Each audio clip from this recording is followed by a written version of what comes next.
Most beginners think their first FPV drone flight starts when they plug their battery in out of the field, but the truth is, it starts before you even leave the house. So in today's video, I'm going to show you the essential settings that you need to change, exactly what gear to bring, and the full pre-flight prep that I'd follow if I was starting from scratch. Because if you skip any of these steps, you are way more likely to crash, lose video, or worst of all, start second guessing whether you should have even tried flying in the first place.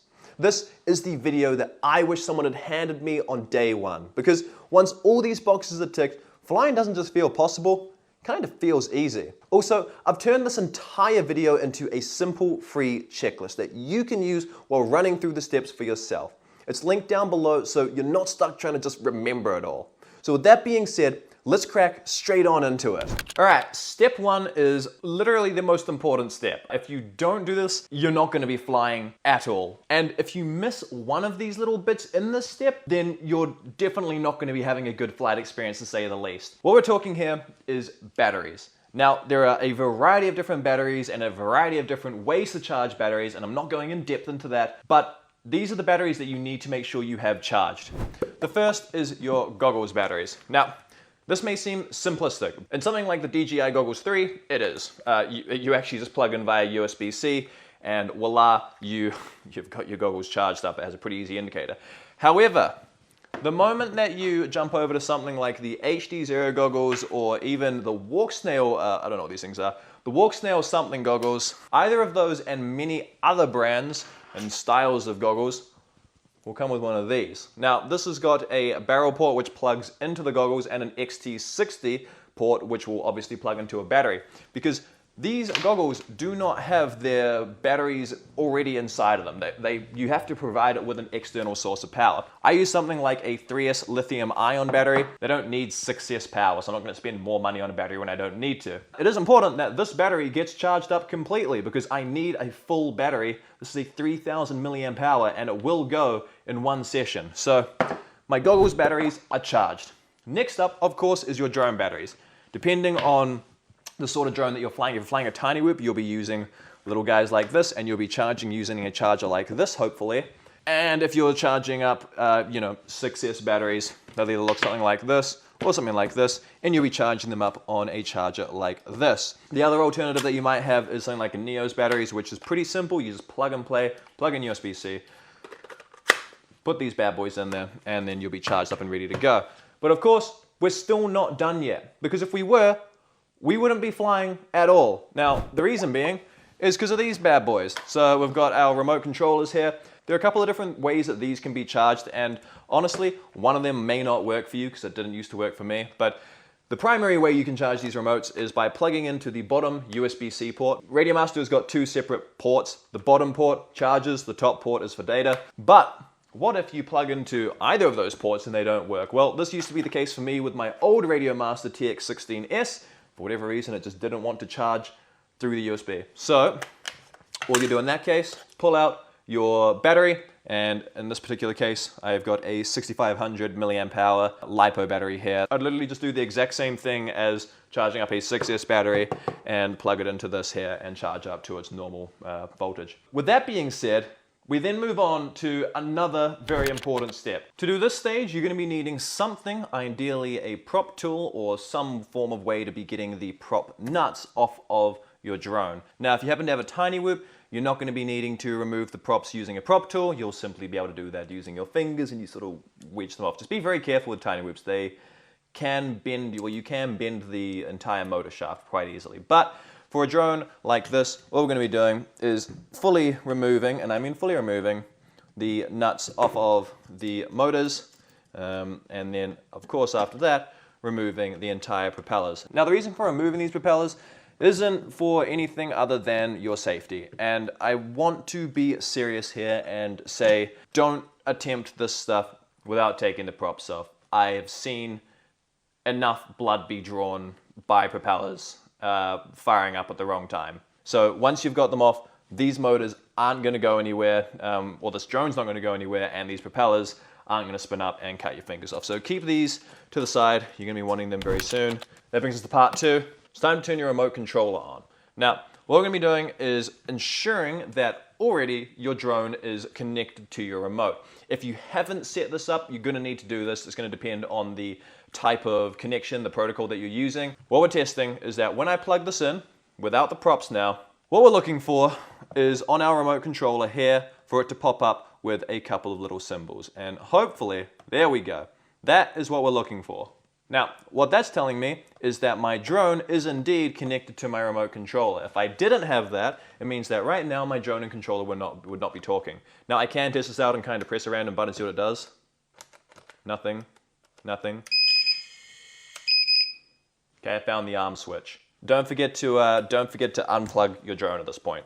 We don't want to drain these things down, and we don't want to leave our drone on for too long. Okay, now we're back in focus, and we're on to stage 3. Stage 3, we need our drone. You're going to need a battery. You're going to need a cable, computer, and your remote controller. First up, turn your remote controller on. It's pretty important for most of this. And then also plug your drone right on in, without the battery, into your computer. Now, what you'll see pop up on your computer is Betaflight, and ideally, your drone, when you move it around here, it's going to be moving around also on Betaflight. It's good news if it is. If it's not, you might not have plugged into the flight control. You might have accidentally plugged into something like an air unit. If that's the case, unplug and plug into the flight controller. Now, the first thing I also want you to do is head on up here and enable expert mode. There's one setting today that we're going to be changing that requires you to have expert mode on. So turn that on, leave it on. It's not really for experts, it's for you and me. We're experts now, let's go. Now the first thing you need to go to is something called modes. What modes is doing is it's telling the drone, hey, when I flick this switch here, I want you to do this one thing. Now, what happened before is our modes were not set up properly. And so therefore, when I flick this switch here, the drone armed, and that's not my normal arm switch, and so I'm gonna have to change that. The upside is that it's a very simple thing to do, and I'll show you how now. What you're gonna do is under the arm section here, you're going to go to this little drop box, hit auto, and then on your remote controller, you're going to hit the arm switch, and in my case, it's this button here. Boom. Now you can see, look at that. When I move the button on my remote controller, you can see that on Betaflight, it's moving the little I don't know what that thing is, a little yellow dot around. Now, when I engage that, you can see the yellow dot moves within the yellow little slider here. If it didn't, and say for example it was here, and no matter where I put this button, that yellow slider doesn't get engaged, nothing is going to work. I have to have it so that when I engage this button, the slider is also at the same place as that button. That basically means wherever the little dot is the position of my switch, and wherever the slider is where the action from the drone will be taken when the dot gets there. So when it's unengaged and the dot's down here, you can see that that is not an actionable moment, so there's no arming. And when I arm it, when I press the button, you can see it becomes armed. Now, I'm going to skip the rest of these. If you want, you can add angle and horizon on. It's perfectly fine if you do. You don't need it. But if that's something you're working with, go for it. The next one we're adding on here is the beeper. I'll head here, go to auto mode, and I'm going to be using this top right button as my beeper. Now, if I hit this down, you can see that beeper is engaged. If I disarm it, beeper is not engaged. If for you, this was in the middle again, and you went over here, and it's not engaged, that's totally fine. You just slide the beeper, the slider, or extend it out. You can do what you like, really. Just make sure that it's not always engaged, so you don't want it to be always engaged, which would be like that. That means that mode will always be engaged. You can't turn it off. We want the beeper to be only on when it's over here, and that's great. Then the final thing that you need to add on, and yes, this is a requirement, please. Scroll down, prearm. This needs to be on a momentary switch, meaning the switch will be released when you let go of it. In this case, it's this switch here on the boxer. So when I press this down and I let go, it releases. It doesn't stay on. Like all these switches, they stay on. This switch stays on. This switch, when I press down and release, it releases. And that is where you want to do prearm. So on the prearm, again, you go up to auto, you press it down, and you can see when it's pressed down, it's in the yellow slider zone. When it's released, it's out of the yellow slider zone. Very important, because what prearm does is when I press down on this, I can press the arm. If, however, I don't have prearm pressed down and I just arm my drone so I make the propellers spin, it won't work. You have to have this and you have to have this to arm your drone. And that is super freaking important because I have personally seen a hand cut up from not having this feature, not having this turned on. and I didn't turn mine on for years. And honestly, I regret it. Not because I cut myself up, just because of how scary and terrifying it is looking back on that. So please, for the love of God, turn a damn prearm on, okay?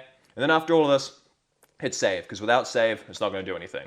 Next, we're going to do 3 different checks, and each of these checks shouldn't require you to change anything, but if they do, I'll let you know how to change them. What we're going to do is head on to receiver.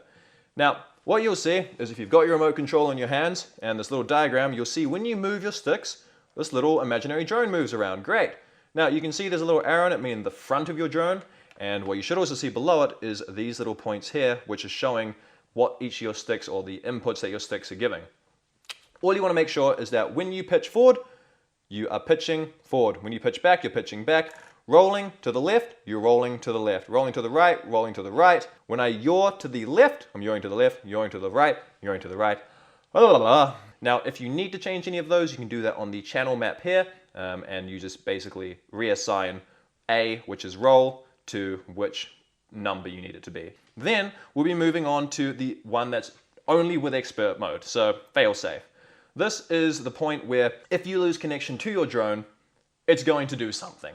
In most cases, failsafe should be set up already.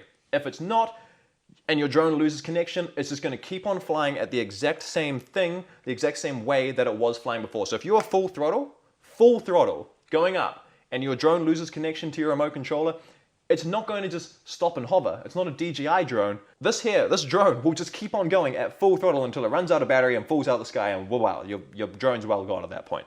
Instead, what we want is for it to, ideally in our case, drop out of the sky before you've gotten too far. So what we're doing is going to stage 2 settings. We're selecting the period of time between when this disconnects from my drone before we engage anything. And ideally, it's about a second, so I'm going to change mine to a second, but you can leave it at 1.5, 1 second, anytime around there is perfectly fine. And then you're going to ensure that the word drop is selected. What it's saying is that after 1 second of no connection from my remote controller to my drone will drop out the sky and call it a day, and I can go and hunt and find it, which is good. I don't want it to fly away, and I also don't want to have it set to 0 seconds, because if there happens to be a slight little glitch in the signal for a split second, that drone's going to drop out of the sky and not recover quick enough that I'm going to be able to figure it out. So you want to have that set up with a little bit of buffer of 1 to 1.5 seconds. That then brings us on to where we'll need the battery. Now, for this point, I'm going to turn my remote controller off. I don't need it on right now, so I'm not going to use the battery. I'm going to head to motors, I'm going to get my battery, and I'm going to plug it on in. Now, I did forget to mention, you will be needing some form of paper or something that's super soft, super flexible, and you don't care about at all. So ideally a piece of paper. Now, what we're going to be doing here is with our drone, we're going to spin these motors, and we're going to use the paper to figure out which direction they're spinning. So if I put the paper in here, which way, if this motor was spinning this way, would it go? The paper would go and go that way, right? So we're using this to figure out the direction that our motors are spinning without touching them and trying to feel it with our hands. To do this, we need to go down to the bottom point and go motor test mode, and I understand the risks. Make sure your propellers are removed, and then we're going to come over to each of these 4 here. This here is motor number 4, right? And if we look at our diagram up here, you can see that motor number 4 is my top left, and it needs to be spinning this direction, right? So if I engage motor 4 just a little bit, I don't want to move this motor too high. I'm going to get my paper, and we want it to be going this way, right? So if I put this in, I can see that my paper is going that direction. If I tried to put it in the wrong direction, right, makes sense. So you're using this to figure out the direction of each of your motors.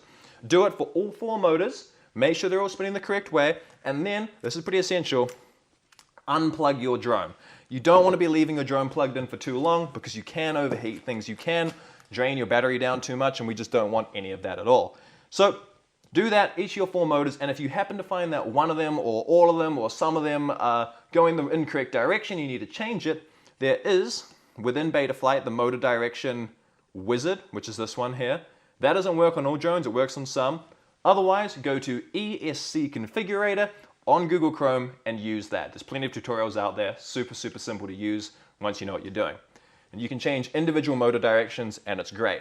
Now, before we leave this section, I need you to make an extremely important decision here. Like, genuinely make this decision and stick with it for the rest of your freaking FPV journey, I'm talking the decade from now, don't change this, okay? I say this because it's just gonna save you so much time, it's gonna save you effort, and it's gonna save you putting the freaking wrong props on the wrong way so many times. Oh my goodness, I should have figured this out earlier, but I didn't, so whoop-de-way, I'm teaching you now. You see this lovely direction here. You can see right now, these propellers are all spinning what appears to be, if I start from the middle, in an outward direction, right? So middle, out, middle, out, middle, down, out, right? If I go motor direction is reversed, you can now see these are all the opposite. So now they're spinning inward. The props are spinning into my drone from the bottom.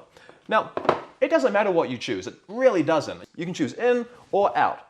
I personally like to go with out. That's what I've stuck with. And it just makes it so that every drone that you have for the rest of eternity is going to have the props going one direction and they're not going to change per drone. You're not going to get confused. So in my case, I'm choosing motor direction or props out. That means that when I put my props on, I know that they need to be spinning, they need to be facing in an outward direction. That then moves us on to our final part. Now for this, you need to be selecting 5 separate elements. These are your OSD elements, and these are what go onto the goggles, your screen and your goggles, and actually tell you the important information that you need to know whilst you're flying. Without this, you might run down your battery and therefore end up crashing because the battery runs out, way out from where you're sitting, which also damages the battery. We don't want that. It could be your link quality gets really low and therefore you crash out behind some trees and you didn't realize. Or maybe you overheat the core and you burn out your drone. All of these things we're gonna solve. So under OSD, you're going to select the following. You're gonna select battery average cell voltage. This is telling you the battery's average cell voltage. Meaning in this battery, there are 6 cells, so what is the average voltage between all these cells? That's gonna let you know when you need to come land, how much battery you've got left, how much flight time, all that. You're also gonna select core temperature. That's letting you know, hey, your core is at 44 degrees Celsius, which is fine, it's pretty reasonable. When it gets to this amount of degrees, it's gonna start screaming at you. That's good, we know we need to turn the drone off at that point. Then you've got the disarmed function. This is pretty damn essential because without this, when you put your goggles on, you have no idea if your drone is armed or disarmed, meaning you have no idea if the drone is spinning the props or not. Then link quality. This is of course the link quality between your remote controller and your drone. This is gonna let you know, hey, you've got some pretty patchy reception right here. You might wanna come a little bit closer, or you might wanna come out from behind those trees. Then finally, this should be on by default, but if it's not, turn all of your warnings on as well. Now, when you come into the top point here, you can shift each of these things around into different places. This is the particular layout that I like to have. I like to have my core temperature in the top right, disarmed in the middle, because that's essential to know if I am armed or disarmed. Then below that, we've got the low voltage. That's letting me know, hey, your voltage is low. Or there's also going to be other warnings in there if there are other warnings. Link quality bottom right, and then battery voltage bottom left. I keep them all in the same place in all my drones. That way I know where they're meant to be and I know where to look just naturally. So hit save on that, make sure that's how it is, and then you're off a beta flight. You've freaking done it. I'm gonna celebrate for you. Congratulations. Well done, beta flight complete. But we're not done just yet. On to stage 4. This stage and the next stage, both 4 and 5, are probably 2 of the most important stages that we could possibly ever have. Now, what you're gonna need to do is turn your remote controller on. Then you're also going to need to get your goggles with your battery that you've charged up. Turn these on. You're going to need to have the battery for your drone itself, along with the drone itself, still with the props off. Yeah, I'm looking at you. Keep those props off, okay? Right now, what I want you to do is plug your drone in. So then what we're going to be doing now is test arming our drone. Remember, to arm our drone, just I was going to say, remember, arming your drone without the pre-arm isn't going to work. But apparently my drone also tells me that. So if I try and arm again without pre-arm, it's like, holy crap, something's wrong. And it is. I need to hold pre-arm down and then press arm. Now the drone is spinning up. So that makes step 4 complete. And then step 5 is again a little test. I'm going to go to our goggles. We're going to make sure that we have video feed. So if I'm looking within my goggles, I can see that I indeed have got reception. Well, I've got a video feed from my drone to my goggles and it's working perfectly fine. which also completes stage number 5. So the two most important stages, checking that your drone arms with your remote controller and checking that your drone's video feed goes to your goggles, are yes, two of the most essential.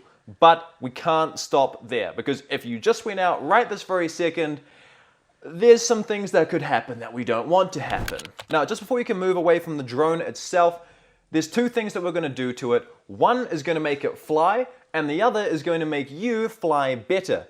What the heck are they? Well, the first is stage 6, which happens to be making the drone fly. Now, if you've taken any wild guesses right now, what would it be? Maybe it would be putting the propellers back on, right? Yeah, I know, that was pretty lame. Stage number 6 is putting the propellers back on, I know. Now, of course, we do got to keep in mind here when we're putting these props back on that we put them on the correct way. Now, you remember before when you chose that little bit of props in, props out? That's where this comes in very important. So to figure out which way your props need to go on, first you figure out, okay, was I doing props in or props out? I'm going to show you the way to do props out. If you're doing props in, do the opposite. But props out, you can see right now, this here has got an angle going like this, right? Which means that the prop needs to spin this way to create lift to go up. So therefore, that is the spinning direction of the propeller. Now, in my case, if the upslope is this way, I want to be putting it on this side, because the up is going this way. I want that to be going on an outward direction, right? So out from the middle of the drone, outwards like that, that's going out. Now, that means the opposite propeller needs to go onto the other side, and that, in this case, is going this direction, and then that is going like that. So right now, from the middle perspective, if I ran my fingers this way on an outward direction, both of my props should be facing slopes like this. So this side is facing that way, this side is facing that way. Now for the back, again, the opposite thing. We've got the slope going upwards and facing out from the back. And then finally, hopefully your last propeller should be the correct direction. But of course, in this case, you can see as we're moving these this way, when I'm going out from the drone, both these propellers are facing that direction. So right now, if I ran from the middle all the way out, all of my props should be facing in that direction, and they are. That means that now I can put the prop nuts on, which you spin on by hand at first, get your prop tool or whatever you're using, and tighten them up. You got to hold the motor when you're doing this. Now, you tighten them, give them a crank up, but obviously you don't want to freaking fully rip your fingers off, so do them up tight, and they need to be tight enough that they're not going to come loose when they're spinning at extremely high speeds. So don't do them up too loose, because otherwise you're going to have a loose prop, and those things are pretty easy to diagnose, but when you have no idea what's happening, they're pretty scary as well. So do them up nice and tight, give them a little lock up, and then we'll be moving straight on to stage 7, which is actually probably my favorite stage out of them all. And for that, we're going to be adjusting your speed, but using the drone. So this here on your drone is your camera, and at different angles like this, you can see right now, I'm at a very high angle. Coming down here, I'm at a very low angle. Now, what we want on this is to have a lower angle, because coming stock, oftentimes these will come loose or they'll come pretty high up, and realistically you don't really know where they're meant to be. For a beginner, I personally like to recommend somewhere between 5 to 15 degrees, with a sweet spot being about 8 to 10 degrees. Now, of course, how the heck do you know what degrees to put this at? Well, unless you have something to measure degrees with, which I don't, you just kind of guess. But what you do is you put it at a 0-degree camera tilt. So right now it's dead flat. And all you're gonna do is shift the camera up just a little bit. So you can see it's kind of just up a little bit. That's dead flat, that's up a little bit. That would be up too much, right? So that's about where I want it. And that's whereabouts you want it as well. Now, if you're like, well, my camera isn't loose enough to move with my fingers, that is where a nice screwdriver will come in. You'll be able to loosen and tighten these screws, allowing you to easily move this camera angle around. Now, this right here, very, very beautifully, leads us right on to stage 8. We're talking tools. What are you taking to the field with you? Because you can't just go with your drone, your goggles, and your remote controller. What if something goes wrong? What if one of the very small things that just would never happen to you happens to you? What if a screw came loose? What if your camera suddenly shook and vibrated and changed angles? What if you need to change a prop out? I'm speaking from experience on this one. let's change it all. We're gonna pack your toolkit. Very, very quickly, the simplest things you need, let's do it. All right, well, obviously first up, you've got screwdrivers. Now, these are actually not screwdrivers and instead are hex drivers. So get yourself some hex drivers. Make sure you've got the right ones that fit your drone. Sometimes Tiny Whoops will use actual Phillips head screwdrivers, so have the right size for that as well. Then you're going to need a prop tool. In this case, I've got an iFlight one, but honestly, this doesn't even need to be an actual prop tool. Just a ratchet that works properly to tighten up your props, and in case we need to, change them out. Speaking of which, you need to get yourself a spare set of propellers. I mean, bring 2 spare sets if you've got them, but get one of them. That's going to be super helpful in case you need them. Then you're going to be bringing along a cable, the same cable that we used from earlier on when we did our beta flight configuration. And then of course, what are you going to use that cable with? Well, a laptop. So yeah, if you got a laptop, bring it along. If you don't have a laptop, that's totally okay. Look, it's not the end of the world. It's just an in case maybe you didn't put the arm switch in the correct place or it doesn't work and you have to plug it into beta flight. Way better to do that out on the field than to come all the way home and be like, oh, I'm so disappointed in myself right now. Now, there's actually one more stage that is pretty important. If you can do this before your first flight, I promise you, you're gonna make your life so much easier and you're probably gonna crash less, possibly saving you money as well. So for step 9, here's the super simple thing that I recommend you do that was taught to me by a friend and god damn it, changed my flying forever. Before you head out, jump on a simulator. Any simulator, it could be Velocidrone, it could be Liftoff, it could be DRL, whatever it is, and just practice your very first flight. So for example, what we're going to be doing is taking off slowly. We're going to be flying around slowly, flying like you're actually flying a drone, not just like I'm going to go try some tricks. Try and fly properly, slowly, make sure your camera tilt is at the 10 degrees, matching your drone that we've just changed, and take it chill. Give yourself 30 minutes on this before you head out. You're going to feel fresh on the sticks, and it's just going to make your life way better, way easier, and hopefully will crash less as well. So win-win in every situation. So at this point, you're now fully prepped. Your gear's ready, your drone's safe, and your confidence should already feel way, way higher. So what's next? Well, of course, I'm sure you probably already knew this, it's time to actually head out and fly. That's why this video will walk you through exactly what to do once you're at the field, from arming your drone for the very first time, to hovering with control, and building the confidence to keep on going. I'll see you there very, very soon.